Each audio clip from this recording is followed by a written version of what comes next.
இனிஷியலாக Instagram, Netflix மாதிரியான companies அவங்களோட ப்ராடக்ட்டை பில்ட் பண்ணிவிட்டு ஆஃப்டர் தி இயர்ஸ் அவங்களே அவங்களோட ப்ராடக்ட்டை பிரேக் பண்ணுறதுக்கு டைம் ஸ்பெண்ட் பண்ணாங்கன்னு உங்களுக்கு தெரியுமா? இது நம்ம 30 days series on backend engineering fundamentals before learning ஏஐயோட டே 6.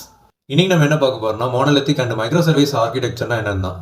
இமேஜின் நீங்கள் ஒரு இ-காமர்ஸ் வெப்சைட்டை பில்ட் பண்ணுறீங்க. அதில் லாகின், ப்ராடக்ட்ஸ், பேமெண்ட்ஸ், ஆர்டர்ஸ் இந்த மாதிரியான எல்லா ஃபீச்சரும் ஒரே ஒரு அப்ளிகேஷன்ஸில் இருக்கும். இதுதான் நம்ம மோனோலித்திக்னு சொல்கிறோம். மோனோனா ஒரே அப்ளிகேஷனில் எல்லா ஃபீச்சரையும் வச்சுருந்தா அதுதான் மோனோலித்திக் ஆர்கிடெக்சர். மோனோலித்திக்கில் என்ன அட்வான்டேஜஸ்னா சிம்பிளாக இருக்கும், ஈஸியாக டெப்ளாய் பண்ணிக்கலாம், ஈஸியாக டீபக் பண்ணிக்கலாம், ஃபாஸ்டர் கம்யூனிகேஷன் இருக்கும். அண்ட் ஸ்டார்ட் அப் பிஸ்னஸ்க்கு மோனோலித்திக் ஒரு பர்ஃபெக்ட் சாய்ஸ். ஆனால் என்ன ப்ராப்ளம்னா இனிஷியலாக ஸ்டார்ட் அப் கம்பெனிஸ் ஒரு 1000 யூசர் வச்சிருக்கும் போது மோனோலித்திக் பர்ஃபெக்ட் சாய்ஸாக இருக்கும்.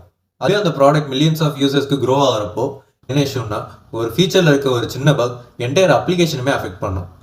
அண்ட் சின்னதாக ஏதாச்சும் சேஞ்சஸ் பண்ணாலும் அது ப்ரொடக்ஷனில் ரிஃப்ளெக்ட் ஆக என்டையர் அப்ளிகேஷனுமே ரீடெப்ளாய் பண்ணும். அண்ட் ஹண்ட்ரட்ஸ் ஆஃப் டெவலப்பர்ஸ் ஒரே ப்ராஜெக்டில் ஒர்க் பண்ணால் அந்த கிட்டோட நிலைமையை யோசிச்சு பாருங்க.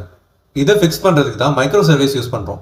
சிங்கிள் ஜெயிண்ட் அப்ளிகேஷனை யூஸ் பண்ணுறதுக்கு பதிலாக ஒவ்வொரு ஃபீச்சர்ஸையுமே ஒவ்வொரு அப்ளிகேஷனாக கன்சிடர் பண்ணுறது தான் மைக்ரோ சர்வீசஸ்.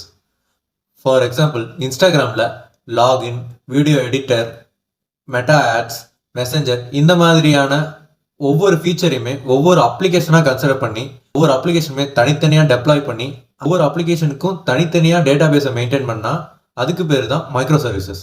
இதில் என்ன அட்வான்டேஜ்னா ஒரு மைக்ரோ சர்வீஸில் ஏதாச்சும் இஷ்யூ இருந்துச்சுன்னா அது என்டையர் அப்ளிகேஷன் எல்லாம் அஃபெக்ட் பண்ணாது, அந்த ஒரு மைக்ரோ சர்வீஸை மட்டும்தான் அஃபெக்ட் பண்ணும். அண்ட் ஈஸியாக டெவலப்பர்ஸ்னால மெயின்டைனும் அண்ட் ஸ்கேலவும் பண்ண முடிஞ்சது. என்ன டிஸ்அட்வான்டேஜ்னா மோனோலித்திக்கை விட மைக்ரோ சர்வீஸ் கொஞ்சம் காம்ப்ளெக்ஸாக இருக்கும். அண்ட் ஒரு ரெக்வஸ்ட் கம்ப்ளீட் ஆகிறதுக்கான டைம் இன்க்ரீஸ் ஆச்சு.